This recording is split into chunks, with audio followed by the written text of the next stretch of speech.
यहाँ पास नट की सेटिंग दिया हुआ है। ये जो नट की सेटिंग है वो आप यहाँ करोगे और इसके ही द्वारा आप फसल की मिंजाई अच्छे प्रकार से करोगे। और ये बगल में ISI mark 27x14।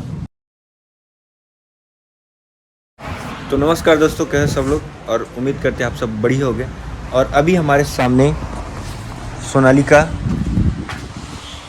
Hoshiarpur Punjab से एक सबसे छोटा थ्रेसर है, जो कि एक हिसाब से मैं 5 पंखा देखा हूँ, 7 पंखा देखा हूँ, 8 पंखा देखा हूँ।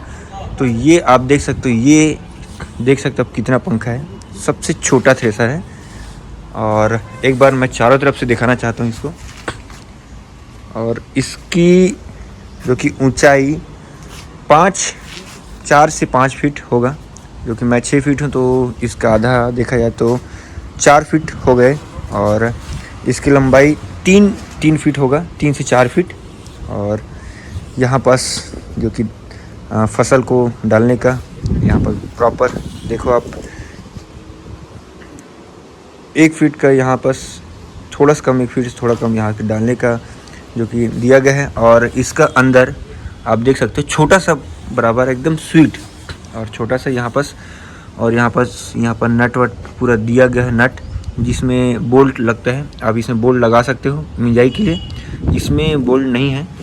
और पीछे देखा जाए तो आप देख सकते हो पीछे में ये पकड़ने का है, जिससे इसके द्वारा आप ट्रैक्टर या फिर कुछ भी मशीन में आप लगा कर इसको खींच सकते हैं एक जगह से दूसरी जगह ले जाने के लिए। और पीछे का एंगल आप देख लो, ऐसा कुछ। और इसमें जो चक्का दिया हुआ है ये लोहा का चक्का है, ये देख सकते हो चारों तरफ लोहा का चक्का दिया हुआ है।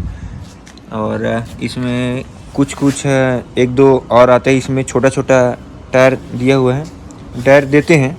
और इसमें एक बार आप इस बैच को देख लो, सोनालिका कंपनी का है ये, प्रगतिशील किसान की पहली पसंद, सोनालिका होशियारपुर पंजाब, स्वर्ण पदक विजेता, ये सब लिखा हुआ है। और यहाँ पास जो कि नट का सेटिंग का पूरा शेड्यूल यहाँ पास दिया हुआ है। ये गंदा कारण दिख नहीं रहा है, मैं आपको दिखा देता हूँ। ये पूरा यहाँ पास नट की सेटिंग दिया हुआ है। ये जो नट की सेटिंग है वो आप यहाँ करोगे और इसके ही द्वारा आप फसल की मिंजाई अच्छे प्रकार से करोगे। और ये बगल में ISI मार्क 27x14 5.H.P, मतलब 5 HP का है एक हिसाब से। और आप इसको ट्रैक्टर से ही नहीं, आप इसको इलेक्ट्रिक मोटर से भी आप चला सकते हो। इलेक्ट्रॉनिक मोटर को आप सामने फिट करके उस पट्टे के ज़रिए यहाँ पास फिट होगा इलेक्ट्रॉनिक मोटर, और इस इलेक्ट्रॉनिक मोटर को आप फिट करके यहाँ पास से लगाकर उस पट्टे के ज़रिए ये पूरा इसको घुमाएगा। तो आप देख सकते हो कि वही जो पट्टे के द्वारा ये पूरा थ्रेसर को घुमा सकता है। और इलेक्ट्रॉनिक मोटर जो कि यहाँ फिट होता है, जो कि आप इसमें यहाँ पास इलेक्ट्रॉनिक मोटर को रखकर यहाँ पर इस पट्टे के ज़रिए इसको आप चला सकते हैं। और अधिकतर इसका यूज़ यहाँ पास मोटर रखकर, इलेक्ट्रॉनिक मोटर रखकर यूज़ किया जाता है।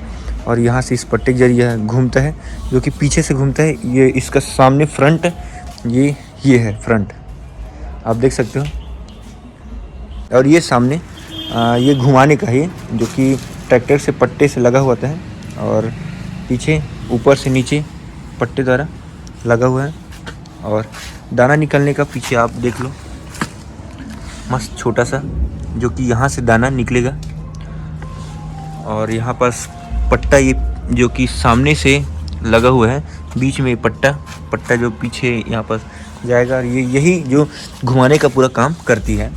और देख लो पीछे से ये यहाँ पास गांठ लिखा है, और ये पर भूसा, मतलब देखा जाए तो ये 2 पंखा वाला थ्रेसर है, 2 पंखा इसमें लगा हुआ है। और इस तरफ बहुत बड़ा सोनालिका का नाम यहाँ पास लिखा हुआ है। और एक हिसाब से बहुत काफ़ी गंदी हो चुकी है, क्योंकि ये बहुत दिन से यहाँ पास खड़ी है। तो अभी इसका कोई यूज़ नहीं है, इसको खड़ा ही रखें अभी। और यहाँ पास लिखा है आरपीएम 720 आरपीएम पे इसको आपको चलाना है। और हवा का प्रेशर, बोल्ट कसने से ज़्यादा, बोल्ट ढीला करने से कम, ये सब यहाँ पास लिखा हुआ है। और बाकी तो एक हिसाब से अच्छा है थ्रेसर। और यहाँ पास इसका कुछ सावधानी यहाँ पर दिया हुआ है, बहुत ठीक है, अच्छा है। और अब आप खुद देख सकते हो कि यहाँ कई प्रकार के थ्रेसर आने लग गए हैं। तो ये एक छोटा थ्रेसर है और इसमें बढ़िया सी मिंजाई हो सकती है। कुछ कुछ फसल, हर फसल के लिए उपयोगी नहीं है। और तो आप देख ही रहे हो। तो ठीक है, फिर वीडियो अगर बिल्कुल पसंद आया होगा तो बिल्कुल वीडियो को लाइक कर देना और चैनल को सब्सक्राइब कर देना। तो ठीक है, फिर चलते हैं